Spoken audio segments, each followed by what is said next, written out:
Turkayamjal municipality పరిధిలోని Ambedkar చౌరస్తాలోని Turkayamjal municipality Congress party అధ్యక్షురాలు కొత్తకుర్మ మంగమ్మ శివకుమార్ ఆధ్వర్యంలో జై బాపు జై భీం జై సమిధన్ కార్యక్రమం నిర్వహించారు. ఇబ్రహీంపట్నం శాసనసభ్యులు మల్రెడ్డి రంగారెడ్డి తనయుడు మల్రెడ్డి అభిషేక్ రెడ్డి మరియు TPCC secretary Kothakurma Shivakumar, DCC chairman Kothakurma Sattaiah మరియు రాష్ట్ర సేవాదల్ నాయకులు Mankal Das, Gaddiannaram market yard vice chairman Bhaskarachari, Telangana state secretary Kothakurma Yashwant, మాజీ కౌన్సిలర్లు కుంట గోపాల్ రెడ్డి మరి మహేందర్ రెడ్డి, సామభీం రెడ్డి, కాకుమను సునీల్, లిక్కి వెంకట్ రెడ్డి, శ్యామల గుండా శ్రీశైలం, భాస్కరరావు, గుండల్ అర్జున్, ఎరుకలి రవి తదితరులు పాల్గొన్నారు. భారతదేశాన్ని సర్వసత్తాక సార్వభౌమ సామ్యవాద లౌకిక ప్రజాస్వామ్య గణతంత్ర రాజ్యంగా నిర్మించుటకు పౌరులందరికీ సామాజిక, ఆర్థిక, రాజకీయ న్యాయాన్ని భావము, భావ ప్రకటన, విశ్వాసము, ధర్మము, ఆరాధనలతో కూడిన స్వేచ్ఛా స్వాతంత్రాలను అంతస్తులోనూ అవకాశంలోనూ సమానత్వము చేకూర్చుటకు అందరిలో వ్యక్తి గౌరవాన్ని, దేశ సమగ్రతను తప్పక తీసుకొచ్చే సౌభ్రాతృత్వాన్ని పెంపొందించుటకు సత్యనిష్టాపూర్వకంగా తీర్మానించుకుని రాజ్యాంగ పరిషత్ 1949వ సంవత్సరం నవంబర్ 26వ తేదీన ఆమోదింపబడి చట్టబద్ధం చేసుకొని మాకు మేము సమర్పించుకుంటున్నాము. జై భీమ్, జై బాపు, జై సంవిధాన్, జై కాంగ్రెస్, జై జై కాంగ్రెస్. మల్రెడ్డి రంగారెడ్డి గారి నాయకత్వం, సోనియా గాంధీ నాయకత్వం, రాహుల్ గాంధీ నాయకత్వం, రేవంత్ రెడ్డి గారి నాయకత్వం. గారు ఆయన జాతి సంపద. అంబేద్కర్ గారు మనకు పుట్టింది కాబట్టి మనకు ఒక విముక్తి కలిగింది. అంబేద్కర్ గారు లేకుంటే ఇలా ఏమైపోయే వాళ్ళం అనే విధంగా మనకి పరిస్థితులు కనిపిస్తూ ఉన్నాయి. కాబట్టి మనం ఈ జై భీమ్, జై సంవిధాన్, జై బాపు ప్రతి కడపకు, ప్రతి తల్లికి, ప్రతి తమ్ముడికి, ప్రతి వాళ్ళకి తెలియజేసే విధంగా కాంగ్రెస్ పార్టీ ఈ కార్యక్రమం తీసుకోవడం చాలా శుభసూచకం. కాబట్టి ప్రతి ఒక్కరు కూడా వాట్సాప్లో, ఫేస్బుక్లో అన్నిట్లల్లో మీ పర్సనల్ అకౌంట్లలో కూడా ప్రతి వ్యక్తికి చేరే విధంగా ఉండాలి. ఈ కార్యక్రమాన్ని మరి కాంగ్రెస్ పార్టీ అధ్యక్షురాలు శ్రీమతి మంగమ్మ గారు, ముఖ్య అతిథుల కింద చేసిన మా సత్యన్న గారు, వైస్ చైర్మన్ భాస్కర్ గారు, అదే రకంగా మా యువ నాయకుడు మల్రెడ్డి రంగారెడ్డి తనయుడు అభిషేక్ రావడం జరిగింది. మరి అదే రకంగా కౌన్సిలర్ సునీల్, మరి మహేందర్ రెడ్డి, యువ నాయకుడు శ్రీశైలం భాస్కర్ అన్న, అదే రకంగా గోపాల్ రెడ్డి గారు, ఇక్కడికి వచ్చిన వాళ్ళందరూ పేరు పేరున రమేష్ అన్న, మంకల దాస్, సేవాదల్ తెలంగాణ వైస్ చైర్మన్, సేవాదల్ యువకుడు, అదే రకంగా పార్టీ కోసం ఒక సబ్జెక్ట్ ఉండి హార్డ్ వర్క్ కాకుండా స్మార్ట్ వర్క్ కూడా చేయడానికి తమ్ముడు బాగా పనిచేస్తాడు. మరి ఇక్కడికి వచ్చిన వాళ్ళందరికీ పేరు పేరున ధన్యవాదాలు తెలియజేసుకుంటూ మనకి ముఖ్య అతిథులుగా వచ్చేస్తా మన యువ నాయకుడు అభిషేక్ గారికి, అలాగే మన మార్కెట్ కమిటీ వైస్ చైర్మన్ మన భాస్కరాచారి గారికి, జిల్లా వైస్ సేవాదల్ వైస్ చైర్మన్ మన మంకాల్ దాస్ గారికి, అలాగే సునీల్ గారికి, మన కుంట గోపాలరెడ్డి గారికి, మహేందర్ గారికి, భాస్కర్ అన్న గారికి, లోహిత్ గారికి, శ్రీశైలం గారికి, గుడ్ల అర్జున్ గారికి, వెంకటేష్ గారికి, ఇక్కడికి విచ్చేసిన కాంగ్రెస్ కుటుంబ సభ్యులకి, అలాగే పత్రికా విలేకరులకి, ప్రింట్ మీడియా, ఎలక్ట్రిక్ మీడియా అందరికీ పేరు పేరున నా హృదయపూర్వక నమస్కారాలు తెలియజేస్తున్నాను. మన భారతదేశంలో అన్ని దేశాలకు విరుద్ధంగా అంటే మంచిగా ఉంటున్నాం కాబట్టి మన బాపు గారు రాసిన రాజ్యాంగాన్ని వాటి విలువను మన ప్రతి ఇంటికి చేరే విధంగా మన కాంగ్రెస్ ప్రభుత్వం ఒక ప్రతిష్టాత్మకమైన నిర్ణయం తీసుకుంది. మన బాపు కలలు కన్న స్వరాజ్యం అంటే ప్రతి ఒక్కరు మంచిగా స్వతంత్రంగా బతకాలి, ఎవరి దగ్గర మనము ఎట్టి చాకరీ చేయాల్సిన అవసరం లేదు, మనం బతకాలని చెప్పి బాపు తీసుకొచ్చిన రాజ్యాంగానికి దానికి ఒక మన మన అంబేద్కర్ గారు ఒక రాజ్యాంగం రాసడం జరిగింది. బడుగు బలహీన వర్గాలు కానీ మన అట్టడుగుల్లో ఉన్నవారు కానీ ఎక్కడ కూడా అంటరానితనం అని మనకు బానిసలుగా చూస్తున్నారు. కాబట్టి ఆయన ఎన్నో అనుభవాలు చేదు అనుభవాలు ఆయన చూడడం జరిగింది. ఇలాంటి పరిస్థితి నాతోటే స్టాప్ కావాలి, ఇక్కడ నుంచి ప్రతి ఒక్కరూ స్వతంత్రంగా బతకాలి, మన కుల మతాలకు అతీతంగా బతకాలనే ఉద్దేశంతో ఒక రాజ్యాంగం రాయడం జరిగింది. ఆ రాజ్యాంగం రాసిండు కాబట్టి ఆ రాజ్యాంగాన్ని బాపు గారు మన కాంగ్రెస్ ప్రభుత్వం మనకు అమల్లోకి ప్రజాస్వామ్యంలోకి తీసుకొచ్చింది.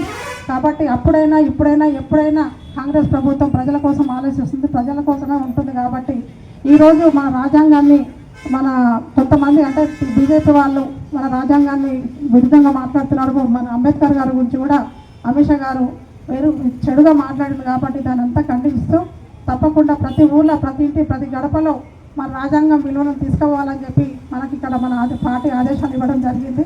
కాబట్టి బాపూజీ రాసిన మన అంబేద్కర్ గారు రాసిన ఆ రచనలని అందరికి ప్రతి ఇంటికి చేరే విధంగా మేము ముందుకు తీసుకెళ్తాం. ప్రతి ఒక్కరూ మన కులమతాలకు అతీతంగా ప్రతి ఒక్కరు రాజ్యాంగంలో ఉండాలి. అదేవిధంగా మనకు రాజ్యాంగంలో ప్రతి ఒక్కరు ఇప్పుడు నేను సర్పంచ్ అయినా అంటే మన అంబేద్కర్ రాసిన రాజ్యాంగాలే. కాబట్టి ప్రతి ఒక్కరు ఆయన రాజ్యాంగాలు ముందుకు తీసుకోవాలి. ప్రతి ఇంట్లో మన ఖురాన్ కానీ బైబుల్ కానీ మన భగవద్గీత ఎంత పవిత్రంగా మనం పూజిస్తున్నామో మనము ఈ రాజ్యాంగాన్ని కూడా అదే విధంగా పూజించాలని చెప్పి తెలియజేస్తూ ఈ అవకాశం ఇచ్చిన పెద్దలకి ధన్యవాదాలు తెలియజేస్తూ ముగిస్తున్నాను. గాంధీ గారు కాశ్మీర్ నుంచి కేరళ వరకు పాదయాత్ర చేస్తే మన కేంద్ర ప్రభుత్వం బీజేపీ కానీ మన మోడీ ప్రభుత్వం ఏం చేస్తుందంటే మన భారత రాజ్యాంగాన్ని తుంగలో కలిపే ప్రయత్నం ఒకటి చేస్తుంది. దానికి నిరసనగా ఈరోజు మన కాంగ్రెస్ పార్టీ ఐకమత్యంగా ఒక దగ్గరకు వచ్చి అసలు మన రాజ్యాంగం దేనికి రచించబడింది, ఎందుకు రచించబడింది, దాన్ని కాపాడుకునే దాని కొరకు ఈరోజు మనం ఇక్కడ ఇంత పెద్ద ప్రోగ్రాం ఒకటి చేయడం జరుగుతుంది. ఇదే ప్రోగ్రాం ఖచ్చితంగా ఇంకా ప్రతి ఊరికి ప్రతి ఇంటికి ప్రతి గడప వరకు తీసుకెళ్ళి మన భారత రాజ్యాంగాన్ని ఎట్లా కాపాడుకోవాలి అనే దాని మీద మేము ఈరోజు ఒక ఓటు తీసుకోవడం జరిగింది. అదే ఓటు ప్రకారము మేమంతా కూడా మా కాంగ్రెస్ పార్టీ అంతా కూడా కుల మత అతీతాలకి అన్నిటికీ అతీతంగా ఈరోజు అందరం కలిసి పనిచేస్తాము. ఈరోజు బడుగు బలహీన వర్గాల ఆశాజ్యోతి అయిన బిఆర్ అంబేద్కర్ గారి గురించి ఈరోజు అలా పార్లమెంట్లో మన అమిత్ షా గారు మాట్లాడింది దాదాపు మన బిఆర్ అంబేద్కర్ గారికి వెన్నుపోటు పిలిచినంత అంత మాటలు మాట్లాడారు. దానికి నిరసనగా ఈరోజు మనం ఈ ప్రోగ్రాం చేసుకుంటూ మనం బిఆర్ అంబేద్కర్ గారు వాళ్ళకి అసలు మన బడుగు బలహీన వర్గాలకు ఎటువంటి ఆశాజ్యోతిగా ముందుండి ఒక టార్చ్ బేరర్గా ముందుండి ఎలా ముందుకైతే తీసుకెళ్ళిండ్రో అన్ని కులాలకి అన్ని మతాలకి ఎట్లా సమానత్వం తీసుకురావాలనేది ఏదైతే తీసుకొని వచ్చారో ఈరోజు మనం ప్రతి ఇంటికి ప్రతి గడపకు కూడా తీసుకొని పోవాల్సిన అవసరం ఉంది. ఇది ఖచ్చితంగా రాబోయే రోజులలో ప్రతి ఊరికి ప్రతి గడపకి తీసుకుపోయే బాధ్యత మా కాంగ్రెస్ పార్టీ కార్యకర్తలు స్వయంగా తన భుజాల మీద తీసుకొని వెళ్ళే బాధ్యత మేము తీసుకోబోతున్నాము.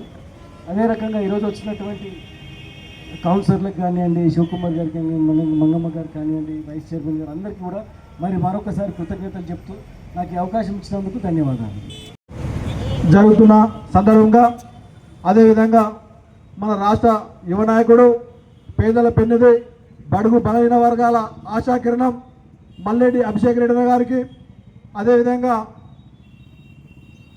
రాష్ట్ర society bank vice chairman Sattanna గారికి, శివకుమార్ అన్న గారికి, మరియు భీమన్న గారికి, దాసన్న గారికి, మరియు స్థానిక మాజీ కౌన్సిలర్లకు, మరియు అదేవిధంగా కాంగ్రెస్ పార్టీ సైనికులకు పేరున అందరికీ హృదయపూర్వక నమస్కారాలు తెలియజేస్తున్నాను.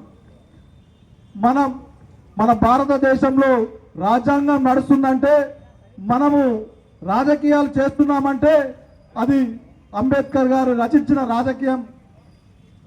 రాజ్యాంగం పట్టనే మనం ఈరోజు మన భారతదేశంలో రాజకీయాలు నడుస్తున్నాయి.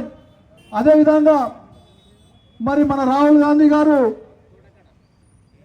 భారతదేశం మొత్తం చుట్టుముట్టి పాదయాత్ర చేసి మరి రాజ్యాంగాన్ని కాపాడాలని, మరి ఇంటింటికి గడప గడపకు చేర్చాలని ఒక గొప్ప నిర్ణయం తీసుకోవడం జరిగింది.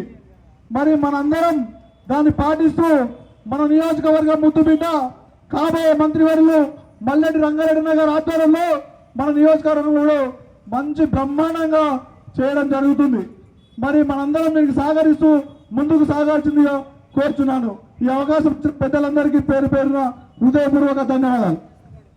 తుర్కయంజాల్లో మన తుర్కయంజాల్ మున్సిపాలిటీ అధ్యక్షురాలు శ్రీమతి కొత్తకుర్మ మంగమ్మ శివకుమార్ గారి ఆధ్వర్యంలో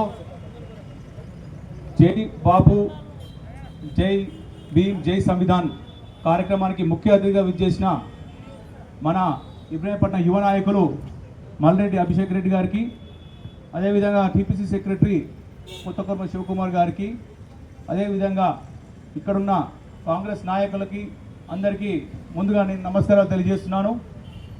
మనం చెప్పుకోవాలంటే ఇప్పుడు దేశం చాలా కష్టకాలం, ఒక క్లిష్టమైన పరిస్థితిలో ఉంది. ఎందుకంటే ఎలాంటి అభివృద్ధి చేయని బీజేపీ వాళ్ళు పబ్బం గడుపుకోవడానికి, వాళ్ళ అధికారం రావడానికి దేశాల్లో ప్రజల మధ్య విద్వేషాలు రెచ్చగొడుతూ అభివృద్ధి అనే పక్కం లేకుండా ఈ దేశాన్ని పరిపాలిస్తానికి చూస్తున్నారు. దాంట్లో భాగంగానే కాంగ్రెస్ పార్టీ మీద అక్కసుతో కావచ్చు, లేకపోతే రాజ్యాంగం మీద వాళ్ళకి లేని నమ్మకం కావచ్చు, మన దేశ స్వతంత్రం తెచ్చిన బాపు గారిని కావచ్చు, అదేవిధంగా మన రాజ్యాంగం రాసిన డాక్టర్ బిఆర్ అంబేద్కర్ గారిని కించపరుచుకుంటూ వాళ్ళు రాజకీయం కొనసాగిస్తున్నారు. కాబట్టి ప్రజలందరూ దీన్ని గమనించి వాళ్ళ మాయమాటలో పడకుండా మన దేశం ఎంత గొప్పదో గ్రహించి ప్రపంచ దేశాల్లో మన భారతదేశం ఒక 4-5 ఆర్థిక వ్యవస్థలో ఉందంటే దానికి కారణం మన బిఆర్ అంబేద్కర్ గారు రాసిన రాజ్యాంగం. దాంట్లో ముఖ్యమైనదని నేను తెలియజేస్తున్నాను. కాబట్టి నేను కోరుకునేది ఏంటంటే ప్రజలందరినీ ఇప్పుడు బీజేపీ చేస్తున్న విద్వేషపూరిత రాజకీయాల్లో మనం పడకుండా మనకు స్వతంత్రం ఇచ్చిన గాంధీ గారిని కావచ్చు అందరినీ గుర్తు చేసుకుంటూ మనము అతి ముఖ్యమైన కాన్స్టిట్యూషన్ దాన్ని మనము గుర్తు చేస్తూ మనం ముందుకు పోవాలని కోరుకుంటూ ఈ అవకాశాన్ని ఇచ్చిన మంగమ్మ గారికి ధన్యవాదాలు తెలియజేస్తున్నాను. తప్ప వాళ్ళను ఆధార్ కార్డు చూసి వెంటనే వాళ్ళను అరెస్ట్ చంపడం చాలా బాధాకరం. దాన్ని మేమందరం ఖండిస్తున్నాము. ఎందుకంటే ఎక్కడైనా స్వతంత్ర దేశం, ఎక్కడైనా స్వతంత్రంగా బతకవచ్చు. కానీ పాకిస్తాన్ వాళ్ళు ఉగ్రవాదులు ఇచ్చేసి అక్కడికి వచ్చేసి ఎక్కడైతే తెలుగు వాళ్ళు ఉన్నారో, ఎక్కడైతే మన ఇండియన్స్ ఉన్నారో వాళ్ళను టార్గెట్ చేసి వాళ్ళ భార్య భర్తల పిల్లలు మొన్న ఒక 6 రోజుల కింద పెళ్ళైన కొత్త జంటను కూడా కనికరం లేకుండా నిర్దాక్షికంగా భార్య ముందుకు చంపడం చాలా బాధాకరం. అందరికీ చాలా బాధ కలిగింది. ఆ విషయాన్ని మేము అందరం ఖండిస్తున్నాం. తప్పకుండా ఎవరైతే చంపిరో వాళ్ళని వెంటనే వాళ్ళని చంపేంత వరకు కేంద్ర ప్రభుత్వం చర్యలు తీసుకోకపోతే మా కాంగ్రెస్ తరఫున ఎక్కడి దాకైనా మేము వెళ్తామని చెప్పి తెలియజేస్తూ వాళ్ళకి వాళ్ళ కుటుంబాలకి సానుభూతిగా చనిపోయిన వాళ్ళకు నివాళులు అర్పించడానికి ఇక్కడ వచ్చిన ప్రతి ఒక్కరు ఒక్క నిమిషం మౌనం పాటించవలసిందిగా కోరుతున్నాను.